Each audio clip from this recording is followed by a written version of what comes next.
Hello everyone, this is V, Buzzing with V. Welcome to another video. Today we're making a flower pot gift card holder by scrapdivadesigns.com. The size that I created here is approximately 5 by 6 inches. You can kind of give or take an inch depending on how you make your flower pot. The die set comes with 18 pieces. I'm placing all the die cuts on top of each die. That way you can kind of figure out how the die would look once cut out. All the pieces in white are the base of the card. Everything else in color will be the front. Let's get started. Check out scrapdivadesigns.com.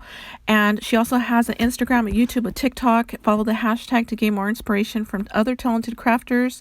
I'm going to pierce some holes onto this front cover here. I'm showing you that I've already did it, but I will share with you later on how I do that. So I'm using a book binding awl in order to do that.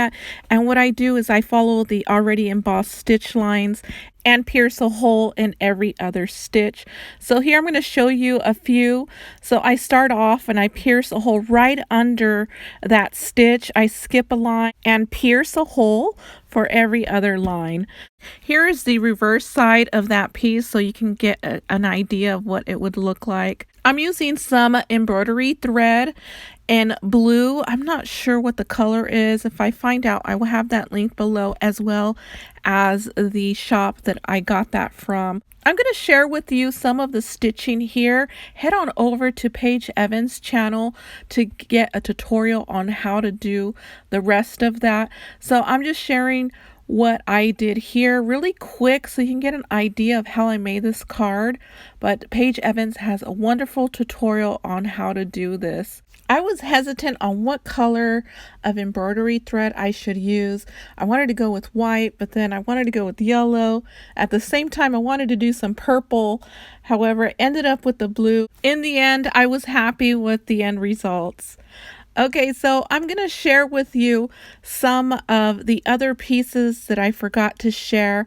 This piece here has a base and has a lining, and that is for the gift card as well as your note. So these are the flowers. I just love the flowers in this die set.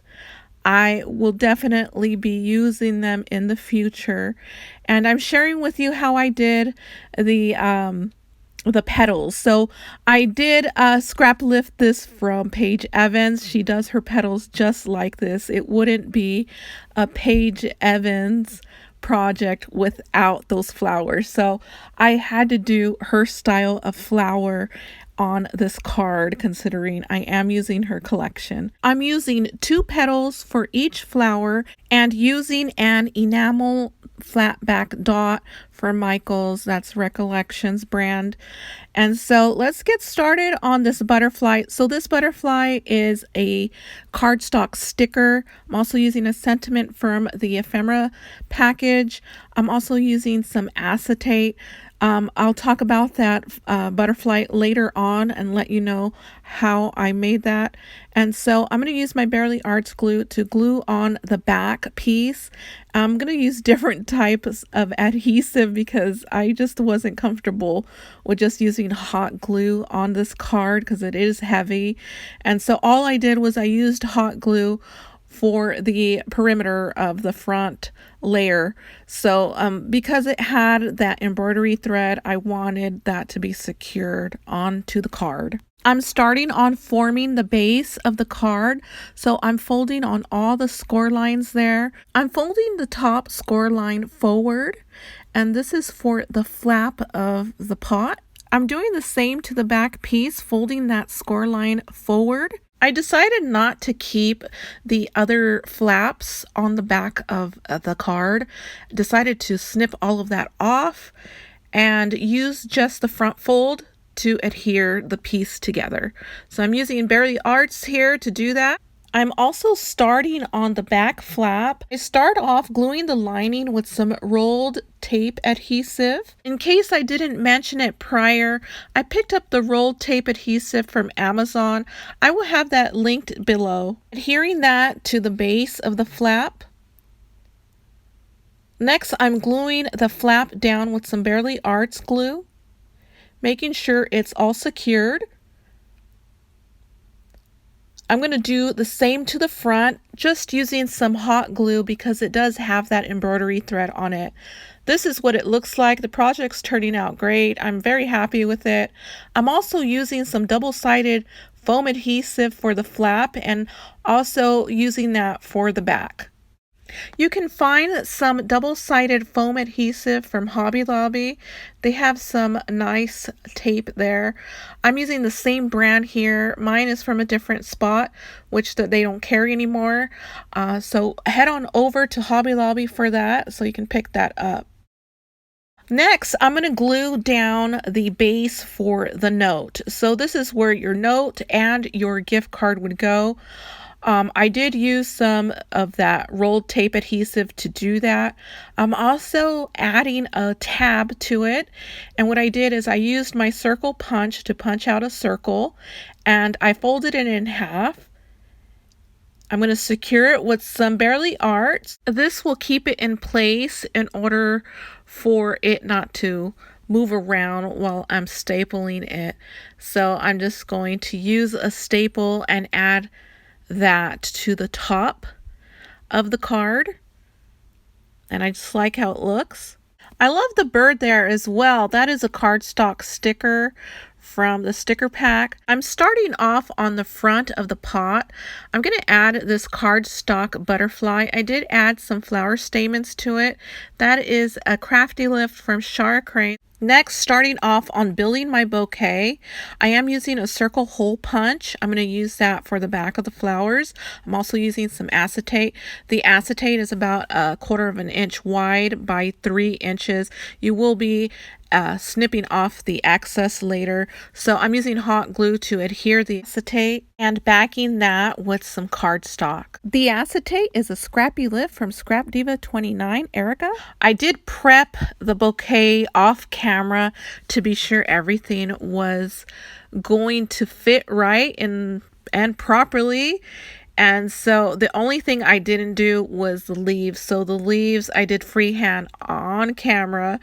And so I already knew where all my pieces were going to go. So as you can see here, I'm snipping off the excess acetate there. So I am using hot glue to adhere the acetate onto the front flap. So all that will be covered. It'll be covered with flowers as well as greenery and leaves. And so here I'm showing you how I do that. So you want to do the back layer first and then the front. So I'm just placing the bottom flowers there. It's not glued on yet. And the second layer there is going to be glued on. So that is the flowers with the acetate. So as you can see here, I'm securing it and making sure I know where I want it. I'm using hot glue again, using my silicone little mat here that way I don't burn myself. And so just building my bouquet here. I love the colors I chose. I just love these flowers. We'll definitely be using them again. So these flowers are my new fave. So you will see it again. I'm using some double-sided foam adhesive to tack on the first layer of those flowers. So considering that there is embroidery thread there, so you can see that there is a crevice, so I needed some foam adhesive to lift them up a little so they appear in front of the second layer of flowers. So again, adding some adhesive here, double-sided foam adhesive, and the bouquet is finally done. This is the hardest part that you will have to encounter with this project, but it's fairly easy once you get going. So once you do the first project, everything else comes easily to you. So I am doing the greenery and the leaves, and there's no rhyme or reason. I'm just filling in all of the gaps, and it just turned out great. I just like it. The cardstock is also Paige Evans. She has a green sheet, and I'm also using the sentiment here, cutting off the rainbow. It was a bit too long, so I couldn't keep it, and so adding that right under the bottom layer of the bouquet and securing it onto the flower And there is the sentiment. I just love how this flower pot card turned out. It is my first flower pot card. I've seen so many, and I've always wanted to make one, and I'm glad to have been able to do that. I'm showing you the paper pad that I did use. I also used some scraps from the larger paper pad.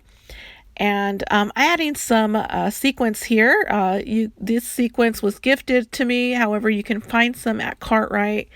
And I just love how this turned out. I'm going to make an envelope, and you'll see that in the end. So this concludes the video. I hope you enjoyed that. Be sure to follow Scrap Diva Designs and check out scrapdivadesigns.com. I will see you in the next video. Bye.